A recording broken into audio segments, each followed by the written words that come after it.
सुप्रभात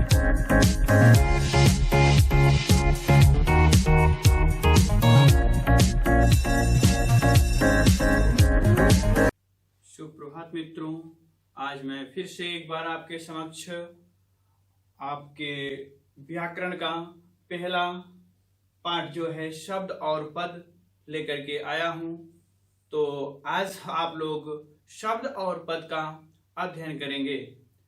इसके पहले देखिए शब्द जो है, शब्द कैसे बनता है। यदि आप लोग जो है शब्द जो है अनेक वर्णों को मिलाकर ही शब्द बनता है।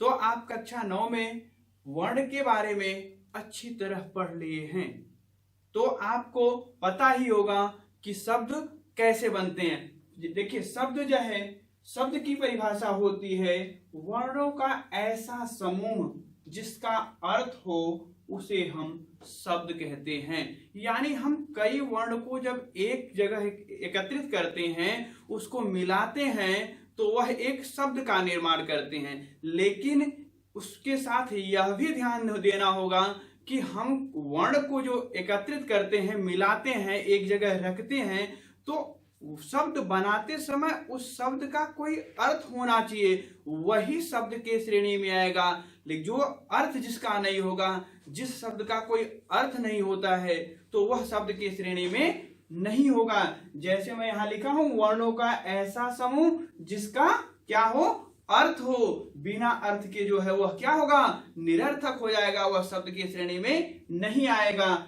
उसे ही हम, जो शब्द का अर्थ होगा उसे ही हम शब्द कहते हैं। या शब्द एक स्वतंत्र व सार्थक इकाई है। शब्द क्या है, स्वतंत्र व सार्थक इकाई है। सार्थक यानी उसका एक सही अर्थ होता है, उसे ही हम शब्द कहते हैं। शब्द जब कोश में रहते हैं तो शब्द कहलाते हैं। यानी शब्द का जो कोश होता है, जो भंडार होता है, उसमें जब अपने कोश में रहते हैं तो वह क्या कहलाते हैं, शब्द कहलाते हैं। कोश में वही रहता है, यानी जो जिसका अर्थ हो, जो सार्थक हो। ठीक, तो इस तरह से आपको उदाहरण लिखा हूं मैं। उदाहरण के तहत आप देखिए किसको शब्द के श्रेणी में रखते हैं, किसको शब्द के श्रेणी में नहीं रखते हैं। जैसे सबका देखिए, सभी जो है वर्णों को मिलाकर के ही बने। जैसे क, म और ल, यहाँ पर 3 वर्ण हैं। यदि हम तीनों वर्णों को एक साथ रख दिए तो क्या हो गए, क्या हो गया, कमल हो गया।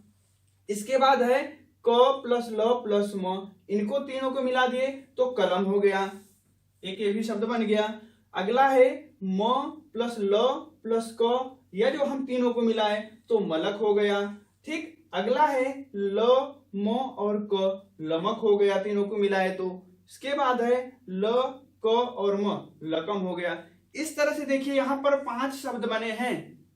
इन्हीं 3 वर्णों से जो है 5 शब्द बने हैं, लेकिन इसमें से 2 ही शब्द ऐसे हैं जिसके हम अर्थ होता है, सार्थक होता है, यह शब्द की श्रेणी में आता है। लेकिन ये 3 जो हैं यह क्या है, यह सार्थक शब्द, क्योंकि मलक का कोई अर्थ नहीं है, लमक का कोई अर्थ नहीं है, लकम का कोई अर्थ नहीं है। इसलिए हम जो शब्द का निर्माण करते हैं तो शब्द की श्रेणी में वही आता है जिसका सार्थक अर्थ हो, जिसका सही अर्थ निकले। यानी कुछ अर्थ जिसका निकलेगा उसी को हम क्या है, शब्द के श्रेणी में रखते हैं, अन्यथा वह निरर्थक शब्द माना जाएगा। यानी जिसका कोई अर्थ नहीं होगा उसे हम किस श्रेणी में मानेंगे, निरर्थक, यानी वह शब्द की श्रेणी में नहीं आएगा। देखिए शब्द का जो हम चयन करते हैं कैसे बनता है, पहले वर्ण होता है।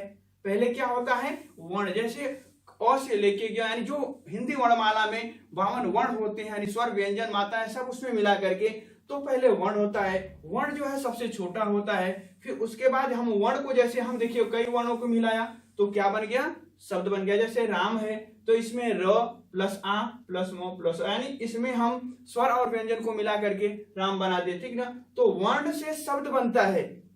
अब शब्द के बाद जैसे राम और घर है, हम कई शब्द को जब व्याकरणिक नियमों के तहत, उसमें व्याकरणिक नियम, संज्ञा, सर्वनाम, क्रिया, विशेषण यानी का प्रयोग करके जो है हम एक पद का रूप दे देते हैं। यानी जब शब्द जो है कई शब्द से मिल करके व्याकरणिक नियम का रूप ले लेता है तो हम उसे क्या कहते हैं, तो पद कहते हैं। तो सबसे छोटी है वर्ण, वर्ण के बाद शब्द, शब्द के बाद पद। तो इस तरह से इसका निर्माण होता है। आगे देखिए, आप शब्द समझ लिए और अगला है आपका पद।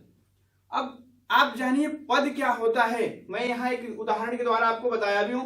देखिए, जब शब्द विभक्तियों से युक्त होकर वाक्य में प्रयुक्त किए जाते हैं तो वह क्या कहलाते हैं? पद कहलाते हैं। मैंने आपको बताया कि जब शब्द अपने शब्दकोश में रहता है तब तक तो वह शब्द कहा जाता है, लेकिन जैसे ही वह शब्दकोश से बाहर निकलता है, उसको हम शब्दकोश से बाहर निकालते हैं, हम कर्ता कर्म क्रिया का प्रयोग करके, व्याकरणिक नियमों का प्रयोग करके हम उसको एक रूप देते हैं, तो वही क्या कहलाता है?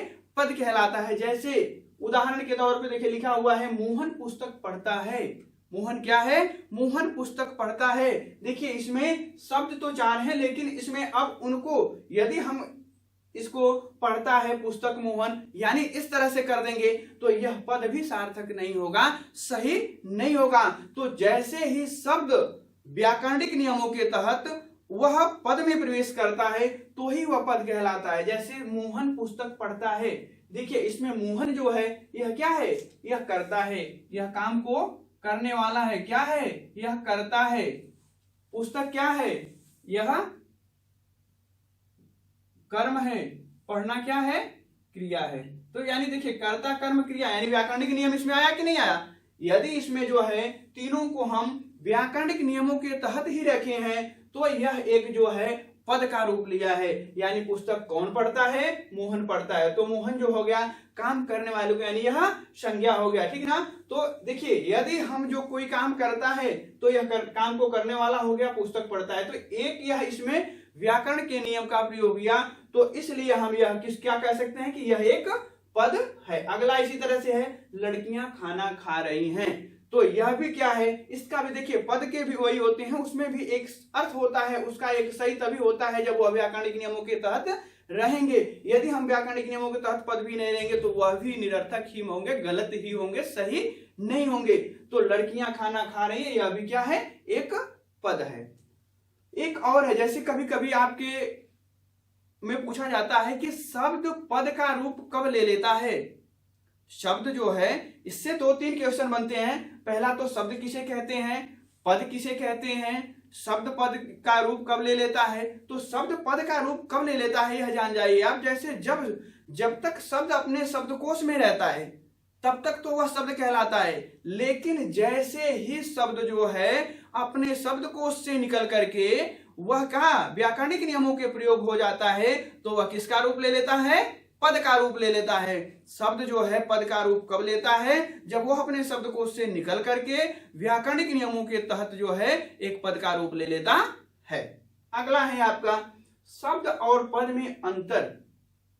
शब्द और पद में अंतर क्या होता है? देखिए, शब्द पद में अंतर यही होता है कि शब्द क्या है? शब्द जो है एक स्वतंत्र इकाई है, वह अपने शब्दकोश में रहता है, लेकिन जो है पद क्या है? यह पद जो है यह स्वतंत्र नहीं होता है, यह वाक्य के रूप में प्रयोग किया जाता है। और जो है शब्द जो है वाक्य से परे होता है। शब्द हमेशा जो है अपने शब्दकोश में रहता है, वह वाक्य से परे होता है, लेकिन वाक्य में प्रयुक्त होने वाला शब्द ही जो है क्या कहलाता है?